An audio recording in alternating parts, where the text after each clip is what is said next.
अस्सलाम वालेकुम। वालेकुम सलाम। कैसे हैं सारे बच्चे? ठीक है। शाबाश। अच्छा मुझे ये बताएं, छुट्टियां कैसी गुजरी आप लोगों की? अच्छी। आपने अपनी टीचर को याद किया या नहीं किया? चलिए आप ऐसे हिलाएं नहीं, हिल जाता है हाथ, ठीक है। आप जरा तवज्जो से। अच्छा मेरे बच्चों, आपको पता है ये कौन सा महीना चल रहा है? आज मैं आपको बताती हूँ कि नबी पाक सल्लल्लाहु अलैहि वसल्लम के वक्त में जब रोजे फर्ज नहीं हुए थे तो कौन से रोजे रखे जाते थे? मुहर्रम के रोजे रखे जाते थे। कौन से रोजे रखे जाते थे? आप सल्लल्लाहु अलैहि वसल्लम मुहर्रम के 2 रोज़ों को इकट्ठे मिला लेते थे, 9 और 10 मुहर्रम के रोज़ों को, ठीक है। लेकिन फिर जब अल्लाह रब्बुल इज़्ज़त ने रमज़ानुल मुबारक के रोज़े हमारे पर फर्ज कर दिए तो ये रोज़े क्या बन गए? नफिल रोज़े बन गए। नफिल रोज़े पता है किसे कहते हैं? वो रोज़े, वो इबादत जो आप कर रहे हैं तो सवाब मिलता है, जो ना करे तो गुनाह भी नहीं। शाबाश। जो ना करें तो गुनाह भी नहीं मिलता, ठीक है बेटा। अब बेटा इसमें नबी पाक सल्लल्लाहु अलैहि वसल्लम की ज़िंदगी से, आप सल्लल्लाहु अलैहि वसल्लम के घराने से हमें बहुत बड़ा सबक मिलता है इस माह में, क्योंकि ये इज़्ज़त का, ताज़ीम का, तकरीम का महीना है। अल्लाह रब्बुल इज़्ज़त ने ये भी नबी पाक सल्लल्लाहु अलैहि वसल्लम के ज़रिए हम तलक पैगाम पहुँचाया, बरोज़ जुम्मा और मुहर्रम और जुम्मे का दिन होगा, 10 मुहर्रम होगी और तब अल्लाह रब्बुल इज़्ज़त महशर का मैदान यानी क़यामत आ जाएगी। तो इस लिहाज से भी हमें इस महीने में ज़्यादा अपने आप को मोतबर रखना है, ज़्यादा से ज़्यादा तौबा करनी है, कोशिश करना है अपनी ज़बान को गालियों से बचाना है, कोशिश करना है हमने किसी को तकलीफ़ नहीं देनी, कोशिश करना है हमने किसी को दुख नहीं देना, ठीक है बेटा। और ये महीना जैसे पिछला महीना गुजरा है ना, ईद उल अधा कॉन्फ्रेंस जो हमारी हुई थी, मैंने आपको बताया था हज़रत इब्राहीम अलैहिस्सलाम ने ख्वाब में देखा था कि उन्होंने बेटे का, हाँ जी, वो अपने बेटे को ज़िबा कर रहे हैं।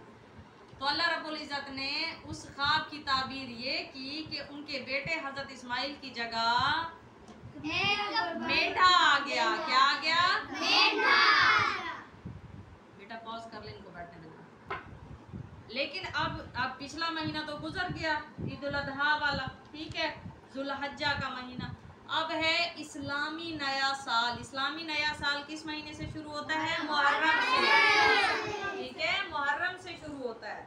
तो मेरे प्यारे बच्चों, मुहर्रमुल हराम में अल्लाह पाक ने नबी पाक सल्लल्लाहु अलैहि वसल्लम के घराने की कुर्बानी मांगी, ठीक है।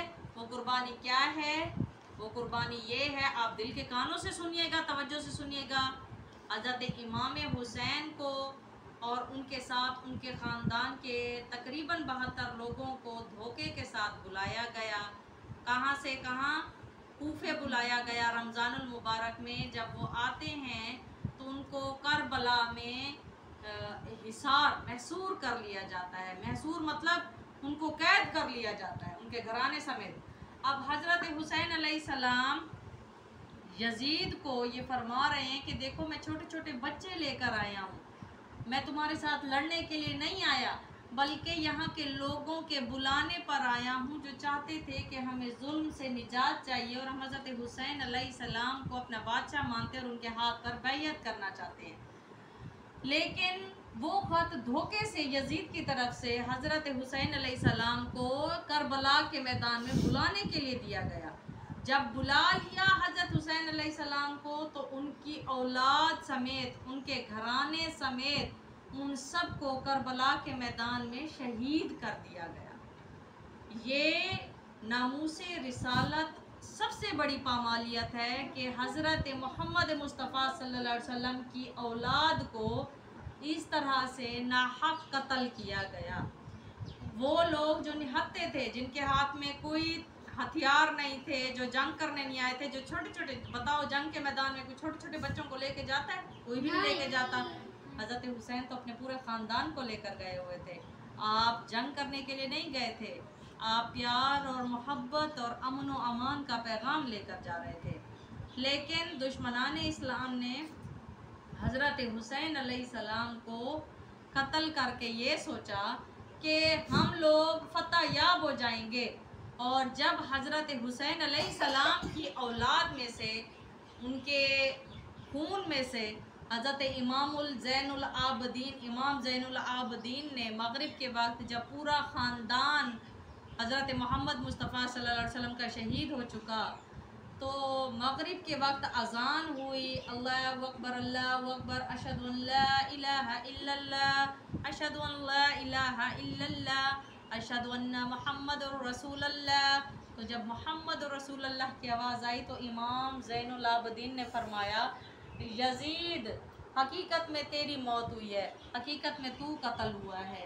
मेरे नबी का घराना, मेरे नबी की आवाज़ आज भी मस्जिद के मीनारों पर बुलंद है। कहिएगा सुभान अल्लाह। इसके अलावा मेरे प्यारे बच्चों, नबी पाक सल्लल्लाहु अलैहि वसल्लम के पास हज़रत हुसैन की एक दाया आई, उनका नाम है उम्मुल फजल। क्या नाम है? उम्मुल फजल। उम्मुल फजल डरती हुई आई, भागती हुई आई और आके कह रही हैं, या रसूलुल्लाह सल्लल्लाहु अलैहि वसल्लम, मैंने ना एक ख्वाब देखा है। मैंने क्या देखा है? एक ख्वाब देखा है।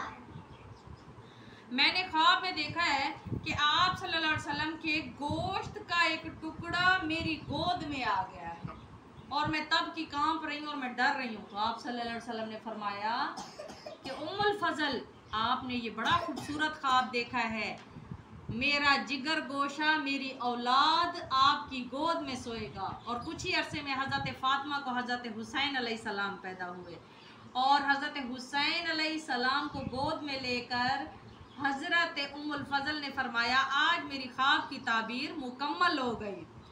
और उसी दौरान नबी पाक सल्लल्लाहु अलैहि वसल्लम रोने लगे। पता है आपको, आप सल्लल्लाहु अलैहि वसल्लम रोने लगे कि आप सल्लल्लाहु अलैहि वसल्लम के आंसू मुबारक दाढ़ी अक़दस तक आ गए।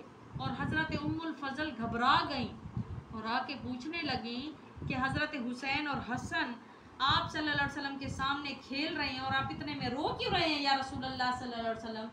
तो आप सल्लल्लाहु अलैहि वसल्लम ने फरमाया, अभी मेरे पास हज़रत जिब्रील अमीन आए और उन्होंने आकर मुझे एक मैदान की मट्टी दिखाई और बताया कि या रसूलुल्लाह सल्लल्लाहु अलैहि वसल्लम, आपकी उम्मत के लोग आपकी औलाद यानी अहलुल बैत को कत्ल कर देंगे।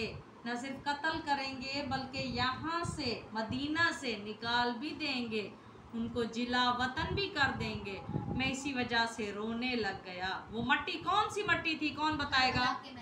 करबला के मैदान की मट्टी थी। ठीक है, तो नबी पाक सल्लल्लाहु अलैहि वसल्लम इस बात पर, इस हादसे पर सबसे पहले रोने वाले साबित हुए। इसके साथ ही मैंने ये भी आपको एक और बात भी बतानी है मेरे बच्चों कि आपको पता है नबी पाक सल्लल्लाहु अलैहि वसल्लम ने मुख्तलिफ गज़वात में कौन सा झंडा उठाया था?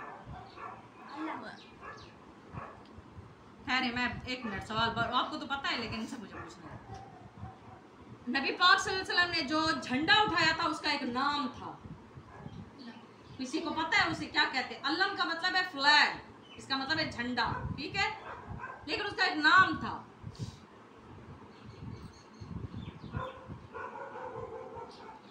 उस झंडे का नाम था अल उकबा। क्या नाम था? अल उकबा। और पता है उसका रंग कैसा था? उसका रंग था सियाह रंग। ठीक है, जैसे मेरी छत पे लगा हुआ है, उसका रंग था सियाह रंग। और कभी कभी गज़वात में ड्यूरिंग बैटलफील्ड, गज़वात के अंदर नबी पाक सल्लल्लाहु अलैहि वसल्लम कभी सफ़ेद रंग का अल्लम भी उठाते, अल उकबा भी उठाते, कभी कभी लाल रंग का भी उठाते थे। ठीक है, और ये इस्लाम के झंडों में शुमार होता है। कौन से झंडों में शुमार होता है? इस्लाम के झंडों में। और बन्नू हाशिम के एक और हदीस तवातुर आपको बता देती हूँ मेरे प्यारे बच्चों। सुनन नबी दाऊद फितनों की किताब हज़रत इमाम मेहदी के नुज़ूल के बारे में कि बन्नू हाशिम के दो अशख़ास आप सल्लल्लाहु अलैहि वसल्लम के सामने आकर तशरीफ़ फरमा हुए और आप सल्लल्लाहु अलैहि वसल्लम उनको देख के रोने लगे और फिर वो परेशान हो गए या रसूलुल्लाह सल्लल्लाहु अलैहि वसल्लम, हमारी आमद ने आपको इतना दुखी कर दिया, आप रो क्यों रहे हैं? हम नहीं चाहते कि आप हमारी वजह से रोएं। तो आप सल्लल्लाहु अलैहि वसल्लम ने फरमाया, ए लोगो, याद रखो एक वक्त ऐसा आएगा जब मेरी अपनी उम्मत के लोग मेरे घराने को मुल्क बदर कर देंगे, घरों से निकाल देंगे और इनको कत्ल करेंगे। फिर एक वक्त आएगा कि मशरिक से लोग सियाह झंडे उठा कर आएंगे और सारी दुनिया उनकी ताकत की वजह से उनके हाथ पर बैत करना चाहेगी। वो तब तक अपने आप को ताकतवर नहीं समझेंगे, मानेंगे, जब तक के मेरी खातून जन्नत हज़रत फ़ातिमा ज़हरा का बेटा इमाम मेहदी ना आ जाए। इमाम मेहदी के नुज़ूल पर सारी दुनिया उनके हाथ पर बैत करेगी। और नबी पाक सल्लल्लाहु अलैहि वसल्लम ने फरमाया, अगर तुम अपने आप को उस वक्त में पाओ तो तुम भी इन सियाह झंडे वालों का साथ देना, ख्वाह तुम्हें घुटनों के बल, एड़ी रगड़ रगड़ के, बर्फ के ऊपर भी घसीट घसीट के क्यों ना चलना पड़े, तुम इन लोगों का साथ देना। ठीक है बेटा। और नबी पाक सल्लल्लाहु अलैहि वसल्लम ने फरमाया, मेरा घराना अब्दुल मुत्तलिब की ये औलाद, जिनमें हज़रत अली करमुल्लाह वजह का जिक्र आया, हज़रत इमाम जाफिर का जिक्र आया, हज़रत हसन और हुसैन का जिक्र आया, नबी पाक सल्लल्लाहु अलैहि वसल्लम ने फरमाया कि हज़रत अली हमज़ा का जिक्र आया, ये मेरा घराना जन्नतुल फिरदौस के सरदार। ये क्या है? जन्नतुल फिरदौस के सरदार है। और अल्लाह रब्बुल इज़्ज़त ने कुरान पाक फुरकान हमीद में ये भी फरमा दिया, शहीद क्या कभी मरते हैं? नहीं। शहीद क्या होते हैं? अल्लाह उनको रिस्क पहुंचाता रहता है ना। तो हमारा कामिल यकीन है ये हमारे शोहदाए कराम आज भी जिंदा हैं और अल्लाह की तरफ से उनको रिस्क पहुंचाया जाता है। तो हमने अदब अदाब की ये महफिल सजानी है, अदब अदाब के साथ हमने मुहर्रम गुजारना है, हमने आसानियाँ बांटनी है। ना सिर्फ ये महीना बल्कि हर महीना अपनी ज़िंदगी का हर दिन अदब अदाब के साथ गुजारें। वहाँ करबला में नबी पाक सल्लल्लाहु अलैहि वसल्लम के घराने पर पानी बंद कर दिया गया था। मैं आपसे पानी मांगूँ, आप मुझे नहीं पिलाएंगे? पिलाएंगे ना। तो वो तो हमारा उस्ताद घराना, उस्तादों के उस्ताद नबी पाक सल्लल्लाहु अलैहि वसल्लम, हमारे मुअल्लम, उनके घराने को तकलीफ़ दी गई, उनको शहीद किया गया, उनके खून बहाए गए, उन पर पानी बंद किया गया। तो हम पानी पिलाएंगे, हम खाना खिलाएंगे, हम आसानियाँ बांटेंगे, हम कोशिश करेंगे हमारे हाथ से, हमारे किसी इक़दाम से, हमारे किसी भाई को, किसी बहन को कोई तकलीफ़ ना पहुँचे। कह दीजिएगा आमीन, आमीन। कह दीजिएगा आमीन, आमीन। अस्सलामु अलैकुम।